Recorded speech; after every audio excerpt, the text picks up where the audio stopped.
Hello beautiful souls. எனக்கு ஒரு mail வந்திருந்தது. அதில் ஒரு கேள்வி கேட்டிருந்தாங்க. It was about kundalini awakening பற்றி. அதில் இந்த 7 சக்ரா மெடிடேஷன்லாம் வந்து வித்தவுட் ஒரு ப்ராப்பர் குரு இல்லை ஒரு தீட்சையெல்லாம் எடுத்து இல்லைன்னா அந்த மாதிரி ஒரு ப்ராப்பரான கைடன்ஸ் இல்லாமல் பண்ணக்கூடாது அப்படின்னு நிறைய பேர் சொல்கிறாங்க. ஏன்னா குண்டலினி அவேக்கன் ஆயிடுச்சு அப்படின்னா it will affect you a lot அப்படின்னு சொல்லி கேட்டிருந்தாங்க. ஸோ இது வந்து கன்ஃபியூஷனாக இருக்குது. எனக்கு வந்து அந்த மாதிரி ஒரு சுச்சுவேஷன் கிடையாது எங்கேயாவது வெளியில் போய் பண்ணுறதுக்கு அப்படின்னு சொல்லி சொன்னாங்க. நான் வந்து இங்கே எனக்கு ஸ்பிரிச்சுவாலிட்டி என்ன அப்படிங்கிறத ஒரு கிளாரிட்டியோடு சொல்கிறேன். நம்ம மனசில் என்ன நமக்கு கரெக்டாக தோணுதோ அதை செய்யறது தான் ஸ்பிரிச்சுவாலிட்டி. ஸோ இந்த 7 சக்ரா மெடிடேஷன் அப்படின்னு சொல்கிறது ஒன்றுமே கிடையாது. குவைட்டாக நீங்கள் ஒவ்வொரு சக்ராலையும் கான்சென்ட்ரேட் பண்ணுறது தான். எகெயின் எப்படி இந்த 7 சக்ரா அப்படிங்கிறத ஐடென்டிஃபை பண்ணியிருப்பாங்க அப்படின்னு சொல்லி நான் எப்போதுமே யோசிக்கும்போது நமக்கு ஒவ்வொரு ஃபீலிங்கும் வரும்போது எங்கே நமக்கு வந்து பாடியில் அந்த ரியாக்ஷன் வெளியில் வருது அப்படின்னு நீங்கள் பார்த்தீங்கன்னா உங்களால் புரிஞ்சுக்க முடியும்.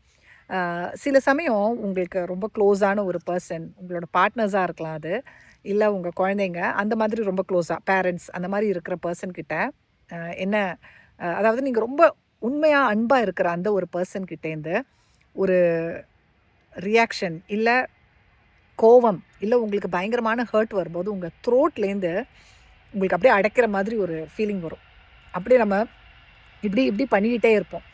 ஸோ அது வந்து என்ன அப்படின்னா உங்களால் உங்களோட உண்மையை வந்து அங்கே பேச முடியல. அதாவது உங்களால் அங்கே வந்து உங்களோட உண்மையான ஃபீலிங்ஸை வந்து கன்வே பண்ண முடியல. உங்களோட நிஜமான தாட்ஸை வந்து அவங்களுக்கு எவ்வளோ சொல்லியும் புரிய வைக்க முடியல. அந்த சவுண்டு, அதாவது அந்த வார்த்தைகளால் வந்து அதை சொல்ல முடியாத ஒரு சிச்சுவேஷனில் தான் வந்து உங்களுக்கு அந்த த்ரோட்டில் அந்த மாதிரி வரும். அது ஆனால் எல்லா இடத்துலையும் வராது. நீங்கள் வேறு சில இடத்துல உங்களுக்கு ஹார்ட்டில் தான் வலிக்கும். உங்களுக்கு அந்த அன்பு ரொம்ப அதிகமாக இருக்கும். ஆனால் உங்களால் அந்த அன்புனால் அவங்களுக்கு எதுவுமே பண்ண முடியாத ஒரு சிச்சுவேஷனில் நீங்கள் இருக்கலாம். அந்த பர்சன் உங்களை ஹர்ட்லாம் பண்ணியிருக்க மாட்டாங்க. ஆனால் உங்களுக்கு ஏதோ பண்ண முடியல, இல்லை உங்களுக்கு நான் வந்து ஒரு ஆறுதலாக அவங்களுக்கு இருக்க முடியலையேங்கிற எண்ணம், இல்லை யாருக்காவது நம்ம ஒரு ஹெல்ப் பண்ண முடியலையேங்கிற எண்ணம், இந்த மாதிரி விஷயங்களாக இருக்கலாம். ஸோ அப்போ வந்து ஹார்ட்டில் தான் வலிக்கும் உங்களுக்கு. அதே சமயம் உங்களுக்கு எக்ஸாம்ஸ்லாம் வந்துச்சுன்னு வச்சுக்கோங்களேன், நல்லா அடி வயிற்றில் கலக்கும் இல்லையா, நல்லா சொல்லுவோம் இல்லையா நம்ம. ஸோ அது வந்து அந்த ரூட் சக்கராவில் வந்து நமக்கு அந்த ஃபியர் வரும்போது வரும். அதே சமயம் உங்களுக்கு ஒரு இமோஷ்னல் இம்பேலன்ஸ் வரும்போது, உங்களுக்கு யார்கிட்டையாவது அந்த இமோஷன்ஸை ஒழுங்காக காட்ட முடியல, இமோஷன்ஸ் வந்து உங்களை பாதிக்கிற ஒரு சமயத்தில் உங்களுக்கு அந்த அதுவும் அந்த அடி வயிற்றில் தான் அந்த அப்பர் அடிவயிறு, அதாவது சேக்ரல் சக்கராவில் வரும். உங்களுக்கு வந்து ஒரு இன்டர்வியூ அட்டென்ட் பண்ண போகிறீங்க, இல்லைனா ஒரு மேடையில் ஏறி பேச போகும்போது உங்கள் வயிற்றை நல்லா கலக்கும். அது வந்து ஆக்சுவலி சோலார் பிளெக்ஸஸ் சக்கரா, உங்களோட கான்ஃபிடென்ஸ் லெவல், உங்களுக்கு பயம் வந்துடும் அந்த மாதிரி விஷயங்களில். ஸோ உங்களுக்கு ஒழுங்காக அங்கே பண்ண முடியுமா அப்படிங்கிற அந்த ஒரு விஷயம், அந்த செல்ஃப் கான்ஃபிடென்ஸ் குறையிற அந்த ஒரு மொமெண்ட்டில் அங்கே வலி வரும், அங்கே வந்து ஒரு சேஞ்ச் வரும் உங்களுக்கு. ஸோ இந்த மாதிரி ஒவ்வொரு சக்கராவும் உங்களை வந்து உங்களோட ஒவ்வொரு ஃபீலிங்கையும் வெளியில் காட்டுது. அப்படி தான் வந்து நமக்கு ஒவ்வொரு சக்கராவை நம்ம பாடியில் ரிலேட் பண்ணி இந்த மாதிரி ஒரு விஷயம் இருக்குது அப்படிங்கிறதையும் அதை பேலன்ஸ் பண்ணுறதுக்கு இந்த 7 சக்கரா மெடிடேஷன் மாதிரி விஷயங்கள் எல்லாம் சொல்லியிருக்காங்க. ஸோ இந்த பேலன்ஸ் வந்துருச்சு அப்படின்னா ஆட்டோமேட்டிக்கலி நம்மளோட தேர்ட் ஐக்கு நம்ம மூவ் ஆகிடுவோம். இதெல்லாம் நல்லா பேலன்ஸ் ஆகிடுச்சுன்னா நம்ம தேர்ட் ஐயை வந்து நமக்கு லிசன் பண்ணுறதுக்கு உண்டான கெப்பாசிட்டி வர ஆரம்பிச்சிடும். ஸோ இதை வந்து பேலன்ஸ் பண்ணி கம்ப்ளீட் ஆனால் தான் தேர்ட் ஐ அப்படிங்கிறது இல்லை. ஏன்னா தேர்ட் ஐ எப்போதுமே நமக்கு இருக்குது. ஆனால் தேர்ட் ஐயை வந்து புரிஞ்சுக்கிற அந்த இந்த சக்கராஸ் எல்லாமே பேலன்ஸ் ஆகும்போது தேர்ட் ஐயும் நமக்கு பேலன்ஸ் ஆக ஆரம்பிக்கும். அதாவது தேர்ட் ஐ அப்படிங்கும்போது நம்ம சாதாரண கண்ணால் பார்க்குறதுக்கு அப்பாற்பட்ட ஒரு விஷயம் இருக்குது அப்படிங்கிறத புரிஞ்சுக்கிறது.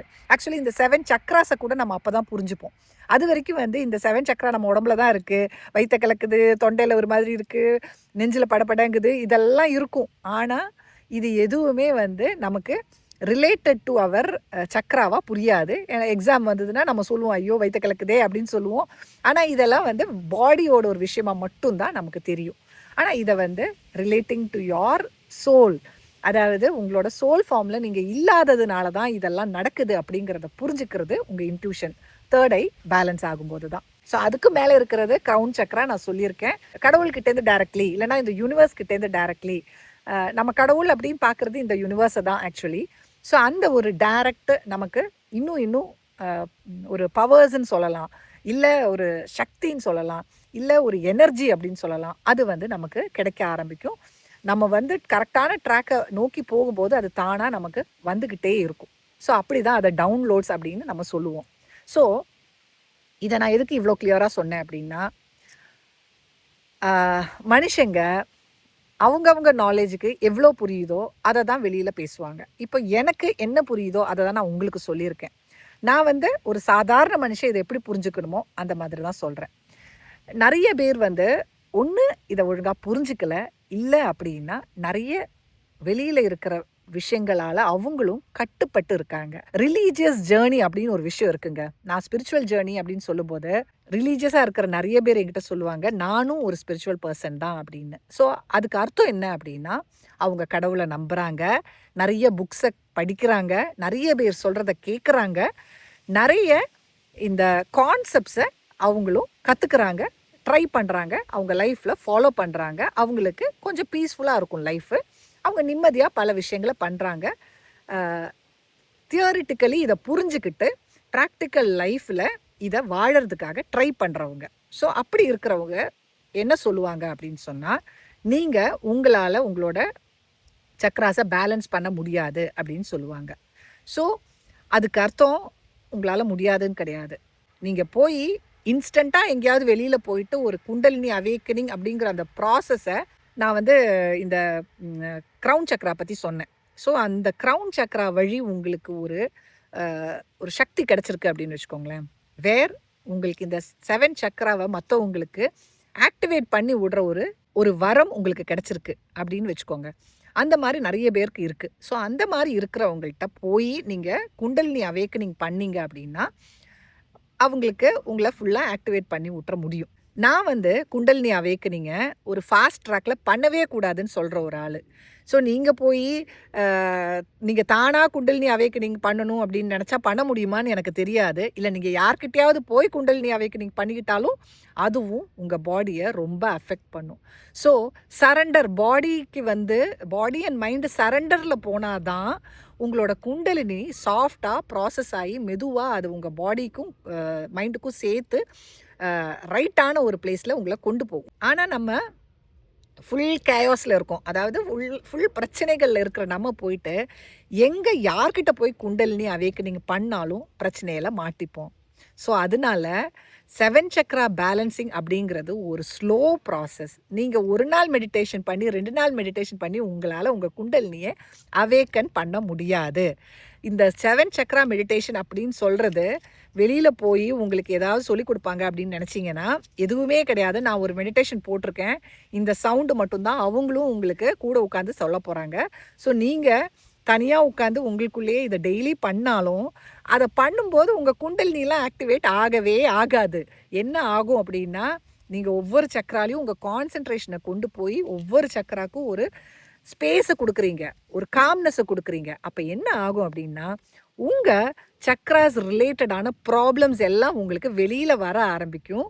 ஸ்லோலி நீங்கள் உட்காந்து கிளியர் பண்ணணும். அது ரொம்ப டைம் எடுக்கும். கிட்டத்தட்ட 2 வருஷம் ஆச்சு எனக்கு கொஞ்சம் காமான ஸ்பேஸ்க்கு வரத்துக்கு. என்னோடய நர்வஸ் சிஸ்டம் எல்லாம் அந்த பயங்கரமான ட்ரிகர்லேருந்து காம் ஆகிறதுக்கு. ஸோ அந்த மாதிரி ஒவ்வொருத்தங்களுக்கு அவங்கவுங்க ப்ராப்ளம்ஸ் அவங்கவுங்களோட க்ரோத், ஸ்பிரிச்சுவல் க்ரோத் பொறுத்து அது எவ்வளோ டைம் எடுக்கும்னு கூட சொல்ல முடியாது. ஸோ அதனால் பயப்படாதீங்க இந்த மாதிரி விஷயங்களை கேட்டுக்கிட்டு.